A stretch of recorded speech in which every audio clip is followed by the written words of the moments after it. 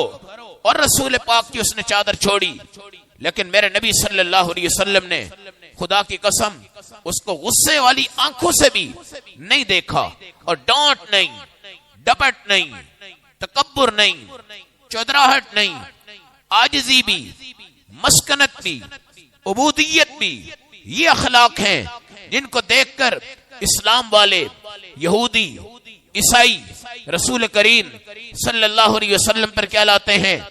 ایمان لاتے ہیں۔ میرے نبی علیہ السلام کے اخلاق پڑھنا چاہیے اور آپ کے اخلاق پر چلنا چاہیے۔ اور قرآن یہ کہتا ہے اخلاق تو اخلاق ہیں، یہ رسول تو اخلاق پر سوار ہیں، اخلاق تو ان کی سواریاں ہیں، اخلاق تو ان کے قدموں کے نیچے ہیں، اخلاق تو ان کے ماتحت ہیں۔ اخلاق اگر نہ ہو تو نبی نبی نہیں ہوتا اور رسول رسول نہیں ہوتے۔ نبیوں کا کام اخلاق ہیں، رسولوں کا کام اخلاق ہیں۔ میرے نبی کو بچپن میں جب آپ کا سینہ مبارک چاک کیا گیا اور زمزم کے پانیوں سے دھویا گیا اور مختلف جنت کے پانیوں سے آپ کے سینے کو دھویا گیا، اور آپ کے ایسے اخلاق، ایسی مسکراہٹ اللہ کے نبی علیہ السلام جب بھی ہوتے، حضرت جریر کہتے ہیں میں جب سے مسلمان ہوا ہوں میں نے دیکھا ہے رسول پاک ہمیشہ مسکرا رہے ہیں اور ہمیشہ ہنس رہے ہیں۔ اما عائشہ رضی اللہ تعالی عنہا بیٹھی ہوئی ہیں، سالن پکا کر لائی، سامنے حضرت سودا ہیں، میرے نبی مسکرا رہے ہیں۔ حضرت عائشہ کہتی ہیں سودا کو یہ شوربہ پی لو، سالن پی لو، کہنے لگی نہیں میں نے نہیں پینا، حضور سامنے۔ حضرت عائشہ نے کہا نہیں پیو گی یہ شوربہ تمہارے چہرے پہ مل دوں گی، کہا نہیں پیتی۔ حضرت عائشہ نے شوربہ، حضرت سودا یہ عمر میں سب سے بڑی تھی، رسول پاک کی زوجہ تھی، ان پہ مل دیا۔ پھر حضور پاک ہنس رہے ہیں اور ترچھی آنکھوں سے آپ نے حضرت سودا سے کہا عائشہ نے تیرے منہ پہ ملا ہے نا، تو عائشہ کے منہ پہ مل دے۔ انہوں نے عائشہ کے منہ پہ ملا اور رسول پاک نے مسکراتے ہوئے دونوں کے سروں پہ ہاتھ رکھا اور آپ نے فرمایا اب تمہارا نظام برابر ہو گیا ہے۔ حضرت عائشہ رضی اللہ تعالی عنہا جب بھی آتے میرے نبی گھر میں تو مسکرا کے آتے، عائشہ کو عائشہ نہیں کہتے بلکہ یا عائش کہتے، یہ آپ کا لقب رکھا ہوا تھا۔ اور حضور پاک علیہ السلام دیکھتے اگر وہ پانی پی رہی ہوتی میرے نبی اپنی بیوی سے کہتے پانی یہی دینا، مجھے بچا کے دینا، مجھے بتانا جس جگہ تم نے منہ لگایا ہے اس جگہ آج تمہارے میاں محمد رسول اللہ بھی منہ لگا کر پانی پی کر دنیا کو بتائیں گے خیرکم خیرکم لأہلہ وانا خیرکم لأہلی۔ بہتر وہ نہیں ہے جو لوگوں کی پنچایتیں حل کروائے، لوگوں کی لڑائیوں میں صلح کروائے، لوگوں کے مقدمے نبٹائے، لوگوں کے کیس لڑے، لوگوں کے جھگڑے ختم کروائے، اور گھر میں طوفان، گھر میں بربادی، گھر دیمی کتنا چاٹ دیے جائیں، گھر میں توڑ، گھر میں قطع تعلقی، گھر میں دشمنی۔ بہتر کون ہے؟ جو اپنے گھر والوں کے لیے بہتر ہو، اپنی بیوی کے لیے بہتر ہو، ماں کے لیے بہتر ہو، باپ کے لیے بہتر ہو۔ انا خیرکم لأہلی، میں اپنے گھر والوں کے لیے بہتر ہوں۔ حضور پاک صلی اللہ علیہ وسلم جب اندر آتے ایک دن حضرت عائشہ سے کہا آؤ چلیں گھومتے ہیں، پھرتے ہیں، سیر کرتے ہیں۔ بیویوں کو گھمانا پھرانا سیر کروانا میرے نبی کی سنت ہے۔ ان کو سیرگاہ میں لے جانا، ان کے شوق کے مطابق کوئی چیز جائز ان کو دکھانا، یہ میرے نبی کی سنت ہے۔ آپ نے حضرت عائشہ سے کہا حبشہ کے ملک کے لوگ گتکا کھیل رہے ہیں، آپ میں تمہیں دکھاؤں گتکا کیا ہوتا ہے۔ حضرت عائشہ کہتی ہیں میں نے رسول پاک کے کندھے پر اپنی ٹھوڑی رکھی اور اپنے ہاتھ رکھے اور میں ایسے جھکی ہوئی حضور پاک کے چہرے کے ساتھ، میرا چہرہ قریب اور میں وہ دیکھ رہی۔ میرے نبی آہستہ آواز سے پوچھ رہے ہیں عائشہ رج گئی ہو؟ میں نے کہا نہیں، چلو اور دیکھو۔ پھر میرے نبی نے پوچھا عائشہ رج گئی ہو؟ کہا ہاں رج گئی ہوں۔ پھر میرے نبی علیہ السلام لے کر ان کو گھر میں داخل ہو گئے حضرت عائشہ کھڑی ہیں، میرے نبی نے فرمایا چل آ دوڑ لگاتے ہیں. دوڑ لگتی ہے. اللہ کے نبی اور نبیوں میں ہزاروں جنتیوں کی طاقت ہوتی ہے. یہ تو ہو نہیں سکتا کہ رسول پاک سے آگے نکل جاتی حضرت عائشہ رضی اللہ تعالی عنہا، لیکن نبی پاک صلی اللہ علیہ وسلم نے آہستہ چال کی، حضرت عائشہ نے تیز دوڑ کی، وہ آگے بڑھ گئی. میرے نبی خوش ہوئے. ایک مقام آیا جب میرے نبی نے فرمایا آؤ آج پھر دوڑ لگاتے ہیں. دوڑ لگی. پھر رسول پاک علیہ السلام آگے بڑھ گئے. فرمایا ایک دن تو آگے بڑھی، ایک دن میں آگے بڑھا، ہمارا دونوں کا مقابلہ برابر ہو گیا. خوش مزاجی، خوش اخلاقی، محبت بھرے انداز، نور گھر میں بھی، نور امت میں بھی، نور صحابہ پر بھی، نور محلوں پہ بھی، نور مسجدوں میں بھی، نور پوری دنیا پر بھی. تمام کی تمام چیزیں خدا کی قسم رسول پاک تنویر تھے. تنویر کا مطلب وہ چراغ تھے جو خود بھی چل رہا ہے، دوسروں کو بھی روشن کر رہا ہے، جو خود بھی چل رہا ہے دوسروں کو بھی روشن کر رہا ہے. رسول پاک صرف نور نہیں بلکہ تنویر ہیں، منور ہیں، سراجن منیرا، ایسے چراغ ہیں جو دوسروں کو روشن کرتے ہیں، دوسرے آپ سے روشنی حاصل کرتے ہیں، دوسرے آپ کے اخلاق سے آگے بڑھتے ہیں. حضور کریم صلی اللہ علیہ وسلم کے اخلاق اپنانے والا آج تک ناکام نہیں ہوا. حبشہ کا بادشاہ ہے، نجاشی ہے، اسحم نجاشی. اس نے چند بندے بھیجے میرے نبی کے دربار میں. اللہ کے نبی آگے بڑھے، چادر بچھائی، پانی پیش کرنے لگے. صحابہ نے کہا یا رسول اللہ ہمیں حکم دے، ہم خدمت کرتے ہیں. میرے نبی نے فرمایا نہیں، میرے صحابہ ہجرت کر کے گئے تھے، حبشہ کے بادشاہ نے ان کا اکرام کیا تھا، آج یہ وہاں سے آئے ہیں، ان مہمانوں کا اکرام میرے ذمے ہے. اور رسول پاک صلی اللہ علیہ وسلم کھڑے ہو کر ان کا استقبال کر رہے ہیں، چادر بچھا رہے ہیں، کھانا کھلا رہے ہیں، پانی پلا رہے ہیں، خدمت کر رہے ہیں. اور اتنی محبت جانے والا کبھی آپ کو نہیں بھولتا تھا، دیکھنے والا کبھی آپ کو نہیں بھولتا تھا. اللہ کے نبی صلی اللہ علیہ وسلم شرمیلے. اور حدیث میں آتا ہے ایک کنواری بچی اپنی شادی کے وقت دوپٹے میں جس طرح شرمیلی ہوتی ہے. جی آج کل کی شادیوں میں دلہنوں کو سٹیج کے اوپر کھڑا کر کر پورے مجمع کی زینت بنایا جا رہا ہے. غلط. پورے مجمع میں بعض لوگ دلہنوں کو گھما رہے ہوتے ہیں. غلط.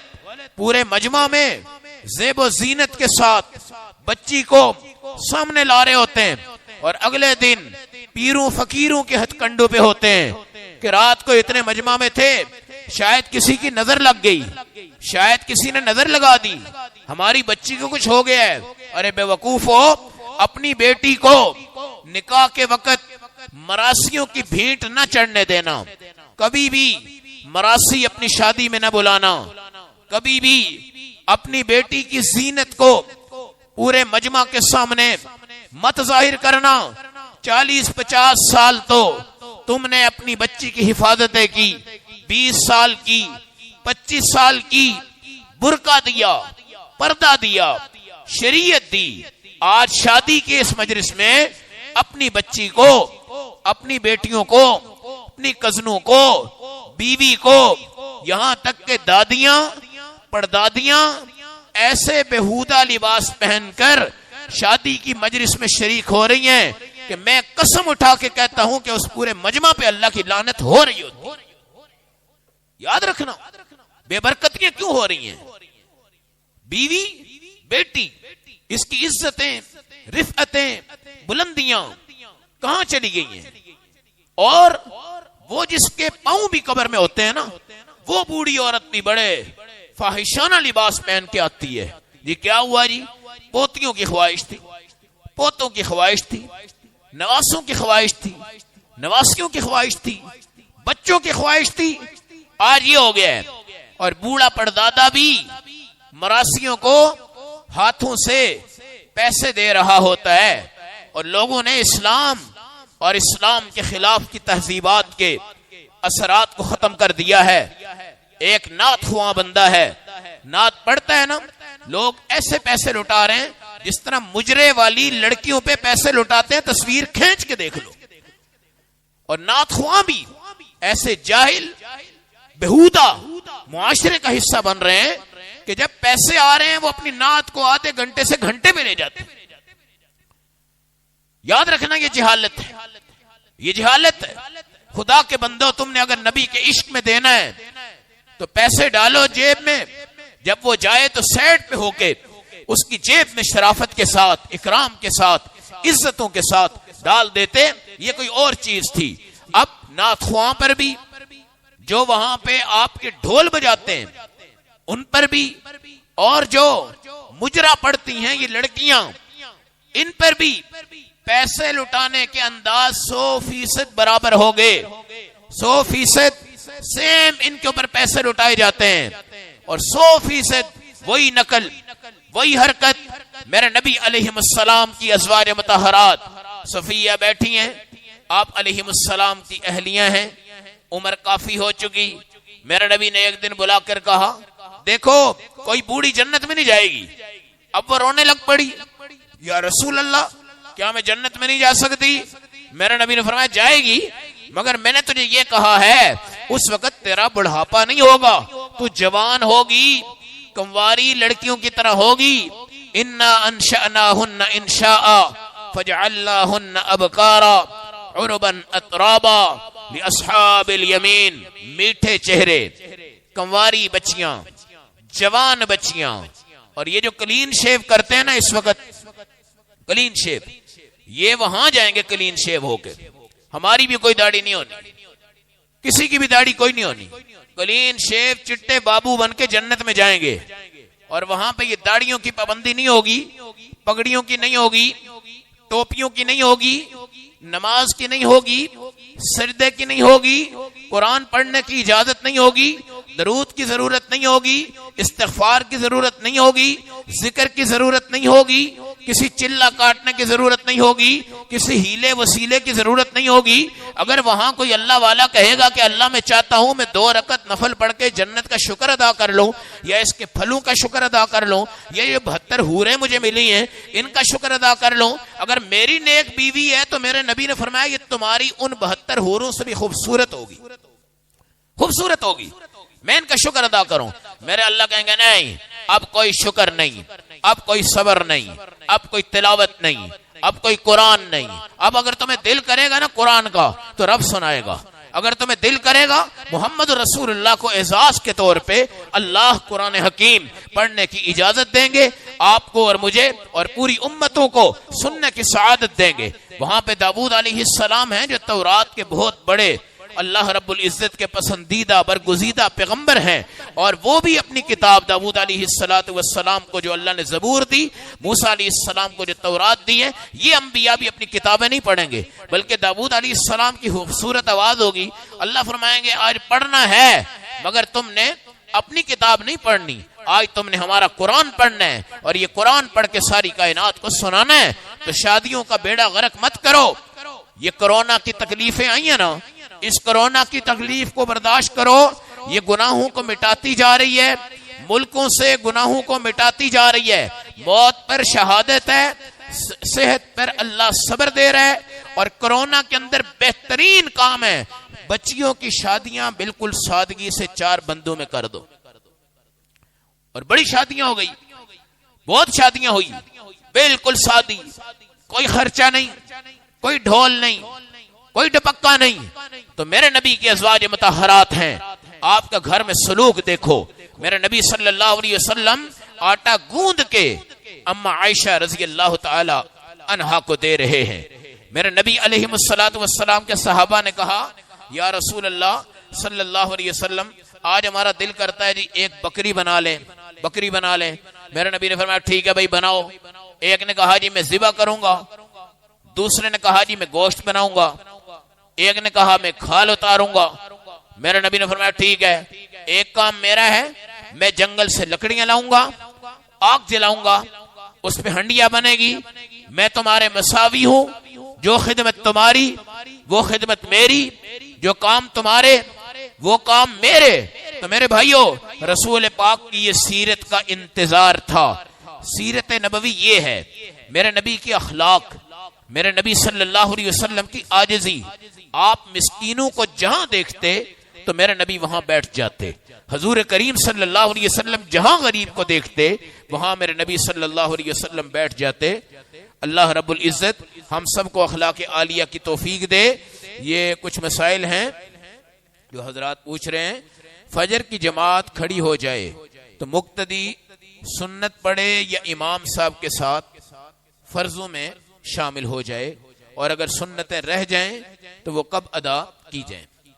یاد رکھیں، اگر آپ اپنے محلے میں آتے ہیں اور آپ کو یہ پتہ ہے کہ جی ہمارے امام صاحب فجر کی نماز پڑھاتے ہیں 10 منٹ میں، اب آپ آگے، آپ نے دیکھا کہ نماز کھڑی ہے اور ابھی ہوئے 2 منٹ 3 منٹ، یہ پہلی رکعت ہے، اور آپ کو اندازہ ہے کہ میں اپنی 2 سنتیں بھی 2-3 منٹ میں کیا کروں گا، پڑھ لوں گا، اور پڑھ کر بھی میں امام کے ساتھ نماز میں شامل ہو سکتا ہوں. تو آپ آئیں، مسجد کے پیچھے نہیں بلکہ بالکل کنارے میں جا کے نا آپ نے 2 سنتیں ادا کرنی ہیں، پھر آپ جلدی سے آ کے امام کے ساتھ شامل ہو جائیں. بعض لوگ ہوتے ہیں جو اجنبی علاقوں میں جاتے ہیں پہلی دفعہ کسی مسجد میں، اور وہاں امام صاحب نماز پڑھا رہے ہوتے ہیں، وہاں ہمیں یہ نہیں اندازہ ہوتا کہ یہ 5-6 منٹ میں پڑھائیں گے، یہ 3-4 منٹ میں پڑھائیں گے، یہ 10 منٹ میں پڑھائیں گے. وہاں بہتر یہ ہے کہ آپ سیدھے ہی امام کے ساتھ شامل ہو جائیں تاکہ کہیں سنتیں پڑھتے ہوئے آپ کا یہ سلسلہ فرضوں کا خراب نہ ہو جائے. دوسرا مسئلہ یہ ہے، اگر میں آیا اور امام کے ساتھ میں شامل ہو گیا، اب میری سنتیں رہ گئی. اب میرے نبی کا فرمان ہے، نہا رسول اللہ عن الصلاۃ بعد طلوع الشمس وبعد غروبها. حضور پاک صلی اللہ علیہ وسلم نے فجر کے بعد نماز سے روک دیا حتی تطلع الشمس، یہاں تک کہ سورج نکلے گا، پھر آپ نے یہ 2 سنتیں ادا کرنی ہیں. تو سنتیں جب بھی آپ کی رہ جائیں تو آپ نے سورج نکلنے کے بعد پڑھنی ہے، سورج نکلنے سے پہلے آپ نہیں پڑھ سکتے.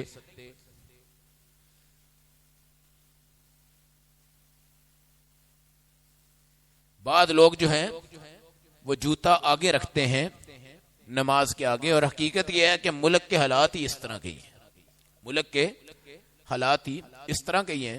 بڑے ہم نے اعلان کیے، بڑے اہتمام کی کوشش کی، 2 سے 3 بار ہم نے چور کو پکڑا، اور ہم نے یہ ترتیب بھی کی کہ نئے 5-6 جوڑے لائے اور ان کو مختلف جگہوں پہ رکھ دیا، اور ساتھی ان پہ نظر رکھتا تھا. چور آیا اٹھا کے لے گیا. اب جب اس کو مار دہاڑ کی تو وہ لے گیا، چنگی پہ اس کی ماں تھی، بیمار تھی، تو خوراک نہیں تھی، دوائی کوئی نہیں تھی، وہ اس نے پیشہ بنایا ہوا تھا. اب جو بندے ہم سارے اس کو مار دہاڑ کر کے پکڑ کے وہاں لے گئے تو اپنی جیب سے اس کو 100 200 روپے اور دے کے وہاں سے آگے. ایسے ہی ہماری مسجد کی ٹوٹیوں کا بھی امام ہو گیا. تو پہلی تو بات یہ ہے، کوشش کیا کریں کہ مسجد میں جو ہے نا جی آپ یہ سلیپر پہن کے آ جایا کریں، ہلکی جوتی پہن لیں. گاڑیاں جن کے پاس ہیں سلیپر رکھ لیا کریں.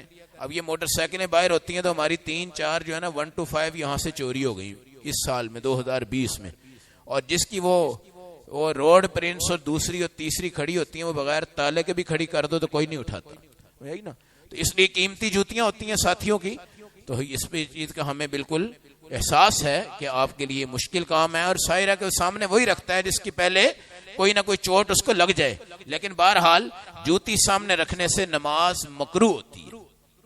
اس لیے تمام حضرات ایک حال یہ ہے، ایک جوتی ایک جگہ رکھ دیا کریں اور دوسری کسی اور جگہ رکھ دیا کریں، تو چور کی گرفت اس میں مضبوط نہیں ہوتی. ٹھیک ہے. اور نئی جوتیاں جو ہوں تو ان کو بھی ترتیب یہی رکھا کریں کہ کوشش کریں کہ نئی جوتیوں کے بجائے آپ سلیپر پہن لیں، پرانی جوتی استعمال کر لیں.